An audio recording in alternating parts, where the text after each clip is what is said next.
Bueno, yo voy a hacer un análisis de esta pregunta, ¿no? Las personas traficadas, víctimas, una pregunta, ¿no? Víctimas.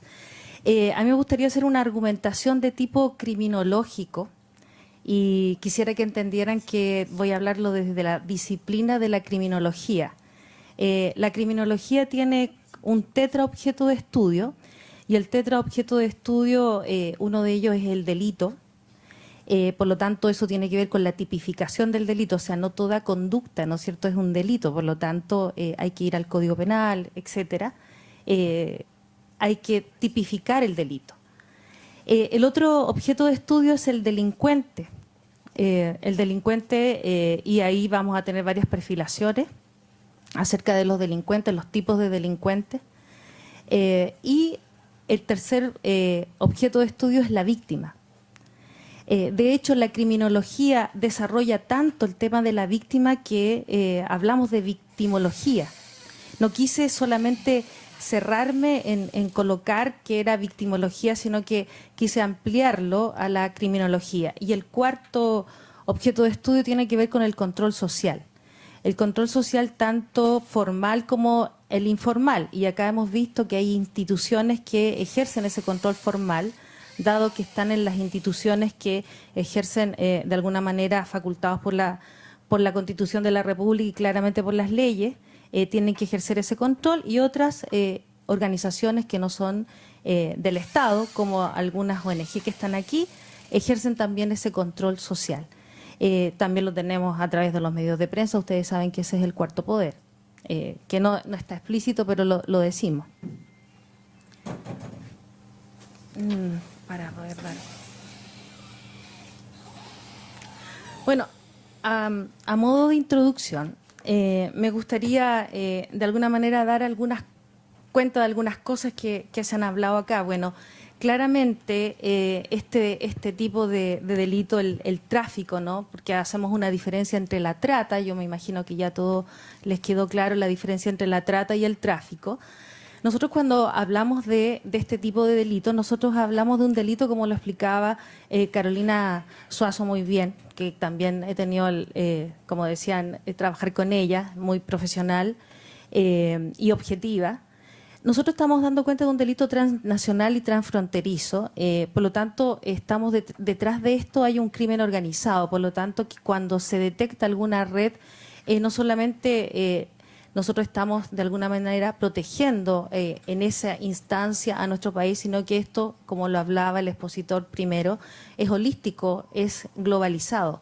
Nosotros estamos hablando a nivel internacional. Nosotros sabemos que esto, yo cuando empecé en este tema, es la esclavitud del siglo XX, siglo XXI. Es el tercer negocio más lucrativo que tenemos, aparte de las drogas y el tráfico de armas. Para nosotros que se haya tipificado en Chile este tipo de ilícito es un avance.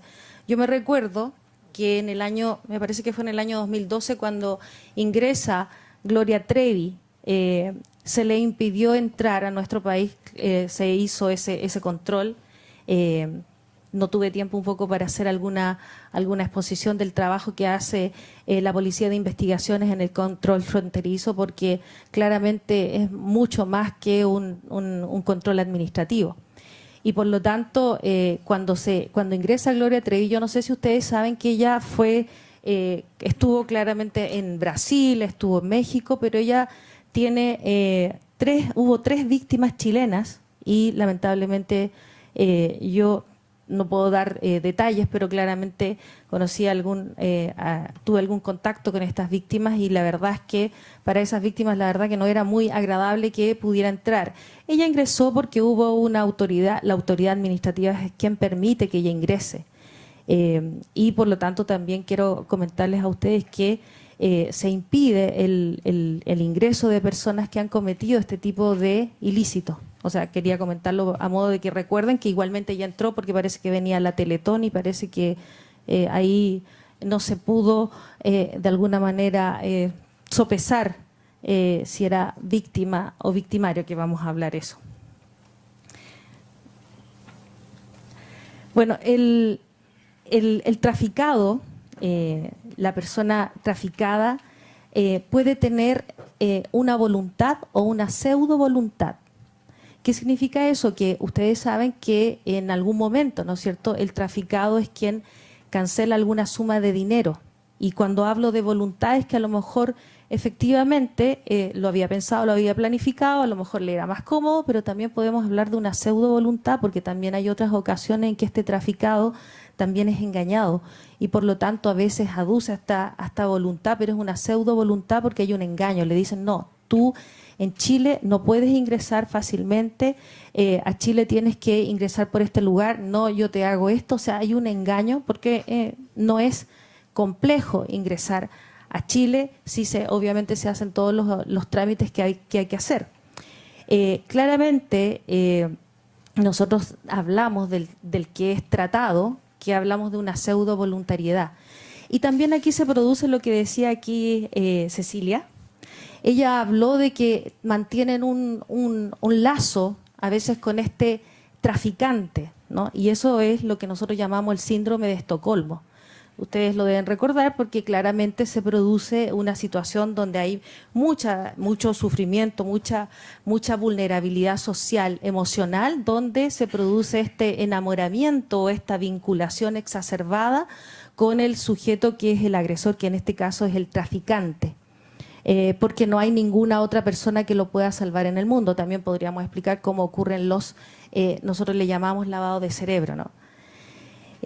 Bueno, gracias a estos trabajos que se pueden hacer, gracias a yo tengo que hablar un poco de los trabajos que hace la policía, se pueden detectar ciertas redes y de alguna manera se pueden detectar las rutas que puedan tener estos traficantes.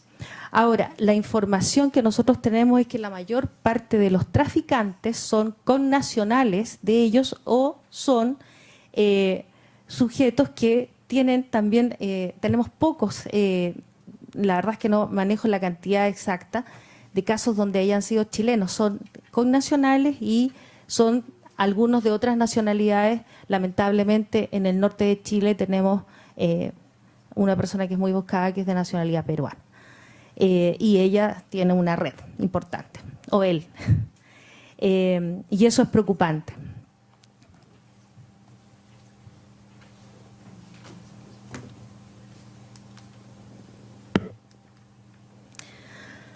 Bueno, yo quería abordar un poco definiciones preliminares. Quisiera hacer gráficamente porque a lo mejor esto podrá aclarar algunas cosas. Yo entiendo que es importante para que nos podamos contextualizar. Bueno, los extranjeros cuando ingresan por un paso fronterizo ilegal, es decir, no por un control fronterizo habilitado, pueden ocurrir dos cosas. Una es que pueda ocurrir que sea de alguna manera denunciado por la ley 20.507, haya una denuncia por esta ley o por la ley de extranjería que es la 1094. Para que sea de la ley 20.507, en el caso del tráfico, de la persona que es traficada, lo que decían los abogados delante lo han dicho toda la tarde, tienen que haber 4 elementos: promoción o facilitación del ingreso legal con ánimo de lucro, una persona que no sea nacional o residente. Y en el caso de la ley de extranjería, cuando es grave, ocurren dos situaciones. Cuando una persona en ninguna de estos otros casos que yo nombré acá, estos puntos, puede ingresar de forma ilegal, pero no tiene estos otros requisitos. Y el otro elemento grave es cuando alguien entra con un documento falsificado. Ahí esta es cuando acciona esta ley de extranjería. Ahora hay una denuncia, generalmente esta denuncia es derivada, ¿no es cierto?, porque hay una orden de investigar y hay acciones que hacer, lo toma Policía Internacional de la Jefatura Nacional de Extranjería. Y por lo tanto, esta va a ejecutar un dictamen de la autoridad administrativa. Bueno, volviendo a la criminología, para poder abordar un poco de por qué podríamos pensar nosotros y reflexionar si es víctima o no, nosotros tendríamos que entender que la victimología, que es una disciplina de la criminología que yo le dije que era mucho más amplia, que tiene este tetraobjeto, estudia el papel de la víctima que desempeña en relación al delito. Y obviamente la consecuencia que el delito ocasiona a la víctima. La víctima, podemos entender que es una persona individual o un grupo que ha sufrido daños físicos o psíquicos por una pérdida ya sea financiera, patrimonial o un menoscabo en sus derechos fundamentales.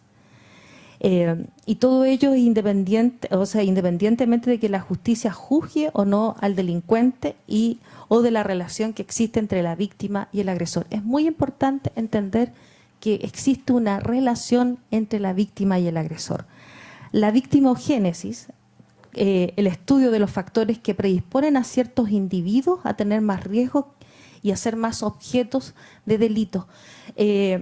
Muchas veces se habla de la vulnerabilidad que pueda tener una persona para ser víctima.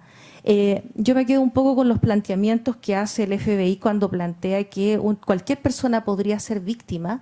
Lo que pasa es que hay que estar en las circunstancias precisas para que a lo mejor uno se pueda convertir en una víctima de alto riesgo. Yo creo que de todas maneras cuando uno viaja a otro país como turista, solo como turista ya tenemos grados de vulnerabilidad. No es tan fácil, ¿no es cierto?, estar en otro país, ya sea, aunque hablemos, tengamos el mismo idioma, siempre tenemos un grado de vulnerabilidad. Para que lo podamos reflexionar. Bueno, Mendelssohn, uno de los autores favoritos que habla acerca de los tipos de víctimas, y Esad Fatah, que es un gran victimólogo, que también es uno de mis autores favoritos, van a contribuir a que yo pueda definir algunas cosas que a lo mejor ustedes puedan conocer, pero quiero recordarles. Cuando hablamos de la victimización primaria, nosotros entendemos, ¿no es cierto?, que es la acción directa que puede sufrir una persona acerca de un delito o de una experiencia, ¿no es cierto?, y que eso va a tener diversas consecuencias para esa víctima. Nosotros cuando hablamos de la victimización secundaria, que igualmente fue muy mediática, particularmente cuando nosotros hemos escuchado hablar de los delitos sexuales, ¿no? Y también, también lo mencionaba cuando hablamos en el caso de la trata por explotación sexual, donde las personas han vivido una victimización directa, pero que producto de este proceso de judicialización que tiene que enfrentar la persona, vive una victimización por parte de las instituciones. Y eso se llama victimización secundaria, que muchas veces la gente habla de revictimización. La revictimización es otro concepto. La revictimización es cuando una persona en diferentes momentos vive diferentes tipos de delitos. Entonces, como hablamos que la victimización secundaria es cuando una persona sufre las consecuencias del sistema jurídico penal y que de alguna manera esta persona no es tratada y esto le puede provocar un daño aún mayor que el vivido en la victimización primaria, estamos hablando de la victimización secundaria. Cuando nosotros hablamos de la victimización terciaria, voy ahí.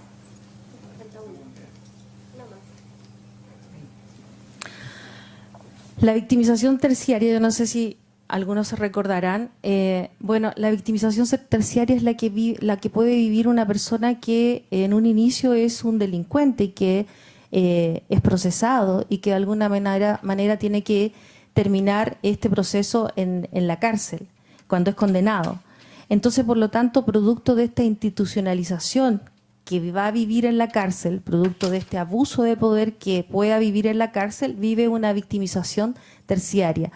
También puede ser cuando una persona sale de esta situación y no encuentra una reinserción laboral o la sociedad no le ofrece una reinserción y de alguna manera una rehabilitación cuando ha tenido todo este proceso de encarcelamiento. También eso es una victimización terciaria, ¿me entienden? Es una persona que empezó cometiendo un delito, pero producto de toda esta situación que tiene que vivir, porque tiene que saldar con la sociedad, vive esta victimización terciaria.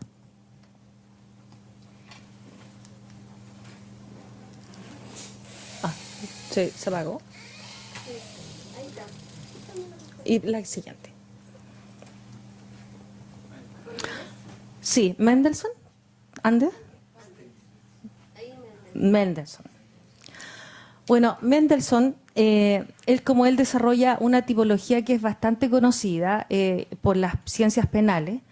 El fundamento de Mendelssohn, él habla de muchos tipos de víctimas. Él habla de víctimas provocadoras, de víctima totalmente inocente, de víctima culposa. Un ejemplo de una víctima culposa que de alguna manera andaba buscando esta situación. Por ejemplo, una mujer que se realiza un aborto. Él habla de que es una víctima que tiene cierta culpabilidad. Bueno, él hace un montón de tipologías que en realidad no alcanzamos a desarrollar, pero sí es importante entender el concepto, el fundamento que tiene Mendelssohn para hablar de la víctima. Él dice que existe una correlación entre la culpabilidad que existe entre la víctima y el criminal. Entre más culpable o más responsable sea uno, ¿no es cierto?, vamos a tener mayor responsabilidad y mayor culpabilidad. ¿Qué quiero decir con esto? Que cuando el traficante, ¿no es cierto?, en este caso estamos hablando del traficante, de alguna manera ha incurrido en mayor engaño, en mayores estrategias para de alguna manera traficar a estas personas y las ha abusado, las ha vulnerado, es más responsable y por lo tanto mayor culpabilidad. Y también él habla de otro fundamento importante que tiene que ver con el origen biopsicosocial de la persona de la víctima, que de alguna manera lo han dado a cuenta acá cuando hablan de la vulnerabilidad de las personas que tienen escasos recursos, que de alguna manera no pueden sostener una situación como una situación, por ejemplo, en el caso de que enfrenten un juicio. Fatah, quien va a terminar hablando de la víctima, él dice que a menudo depende, ¿no es cierto?, de la oportunidad y de la acción deliberada y la planificación que pueda tener, o sea que no depende de eso. Exactamente. Él habla, por eso que Fatah es un autor muy, muy innovador y que de alguna manera a algunas personas les cuesta entender. Él habla de los roles intercambiables de la víctima-victimario. Es un tema complejo porque muchas veces no agrada entender que esta relación víctima-victimario es una relación bastante estrecha, es una relación complementaria, es una relación dinámica, por lo tanto cambia. Yo creo que se grafica cuando hemos visto mujeres que han vivido violencia intrafamiliar u hombres también, no vamos a discriminar, que de alguna manera terminan asesinando a su pareja. Hemos visto un par de casos en Chile, la mujer que asesinó a su marido, lo cortó y después lo quería cocinar. Bueno, hay varios casos, otros casos en el sur, donde este rol de víctima y victimario son roles intercambiables. ¿Me quedan? Oh, sí. Y por lo tanto son dinámicos.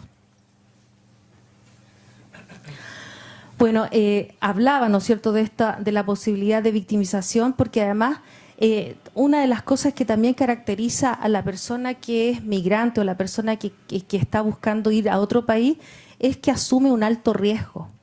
O sea, el alto riesgo también lo hace susceptible de ser víctima. Ahora, decía, ¿no?, que cualquier persona podría ser víctima y que no sería víctima en el caso de que hubiese, ¿no es cierto?, una transacción comercial, porque se trata de una transacción comercial con personas, existe un desplazamiento por lugares que no conoce, por lo tanto, mucho más vulnerabilidad y obviamente se sacan provecho de esta vulnerabilidad los traficantes porque claramente son delincuentes. La siguiente, con esta termino. Las reflexiones finales. Según lo que yo creo que para contestar esta pregunta habría que reflexionar caso a caso, como lo plantea Mendelssohn, porque hay que ver el grado de responsabilidad del criminal, en este caso que tenga el traficante y el grado que tenga la persona traficada. Yo creo que hay que levantar entrevistas o protocolos dado que hay personas que sufren algún tipo de victimización, y en este caso podríamos hablar de terciaria, no lo sé, a la cual hay que darle oportunidades y continuar con una construcción biopsicosocial, dado que se interrumpió, dado los factores también de vulnerabilidad que tienen estas personas. Yo creo que hay que valorar acciones de lo que comentaban, ¿no?